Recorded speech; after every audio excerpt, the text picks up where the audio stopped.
Salut tout le monde, c'est XR, on se retrouve aujourd'hui pour une nouvelle vidéo dans laquelle je vais vous présenter une souris ultra légère pour pas très cher et en plus ça rime. Waouh. Donc voilà, pour ce qui est de la souris, c'est la Drevo Falcon et donc je vais vous présenter ça tout de suite. Allez, c'est parti. Alors bien évidemment, la vidéo n'est en aucun cas sponsorisée, la marque Drevo m'a tout simplement envoyé le produit en échange de cette vidéo et également ton avis sur Amazon. Et donc on va commencer tout de suite par l'unboxing. Donc déjà on a une boîte en carton avec des couleurs qui tirent vers le gris et le jaune, chose qu'on trouve habituellement chez la marque. Tout d'abord on aura un manuel d'utilisation, puis bien évidemment la souris et également un petit autocollant de la marque. Maintenant pour ce qui est du prix de la souris, celle-ci coûte que 40 €, c'est un prix qui est quand même plutôt bien placé face aux autres souris dans ce style. Alors déjà la première chose qu'on peut remarquer sur la souris, c'est bien évidemment sa coque perforée. Donc c'est une chose qui va déjà réduire le poids de la souris, mais également laisser passer le rétroéclairage de la souris.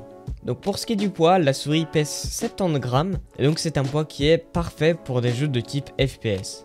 Maintenant parlons de son rétroéclairage que je trouve super original, car il est diffusé justement par la coque perforée, et c'est quelque chose que je n'ai encore jamais vu sur d'autres souris. Bien évidemment le rétroéclairage est paramétrable, donc on pourra le régler via le logiciel que Drevo nous a fourni, et on aura quelques modes de rétroéclairage plutôt sympas. Alors peut-être que le rétroéclairage n'est peut-être pas aussi poussé que sur des souris haut de gamme de chez Corsair par exemple, mais il faut pas oublier que le prix est aussi moins cher. Et maintenant je vais vous laisser écouter justement le bruit que fait la souris, histoire que vous puissiez vous faire une petite idée.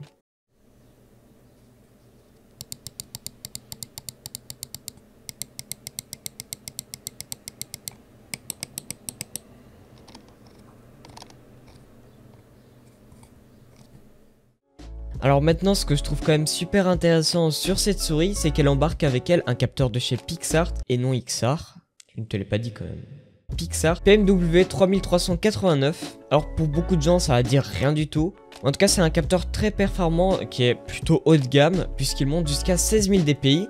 Au niveau de son câble c'est également quelque chose de plutôt spécial car il est très souple, un peu comme à lacet de chaussure, ce qui donne exactement le même confort qu'une souris sans fil. Et du coup il faudra même plus acheter de bungee pour cette souris là puisque c'est déjà très confortable sans. Et également pour la longueur du câble, celui-ci il fait 2 mètres. Alors en plus de ça on aura 2 boutons supplémentaires sur le côté gauche de la souris qu'on pourra paramétrer avec des macros, des raccourcis clavier via le logiciel de Drevo. Pour ce qui est du temps de réponse, la souris aura un ms avec une fréquence de 1000 Hz. À présent je vais vous présenter un peu plus en détail le logiciel permettant de régler la souris. Donc déjà on aura un premier onglet de DPI dans lequel on peut justement modifier nos DPI. On pourra mettre jusqu'à 8 niveaux différents.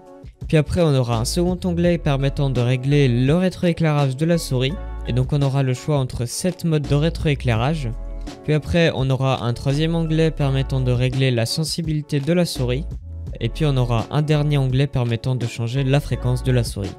Donc ici on aura également 6 boutons programmables qu'on pourra modifier justement ici. Par exemple par des macros, des combinaisons de touches et même par exemple changer les DPI, des touches multimédia. Et franchement on a plutôt pas mal de choix à ce niveau là. Et puis en dernier on pourra mettre 3 profils différents pour la souris. Et donc voilà, je pense avoir fait le tour des informations utiles de la souris. En tout cas je trouve que pour le prix qu'elle coûte qui est de 40 €, ça reste une super souris ultra légère. Et donc voilà, c'est déjà la fin de cette vidéo, j'espère qu'elle vous aura plu. Si c'est le cas, n'hésitez pas à mettre un petit pouce vers le haut et aussi à vous abonner si ce n'est pas déjà fait. Sur ce, moi je vous dis à une prochaine vidéo. Allez ciao tout le monde, c'était XR.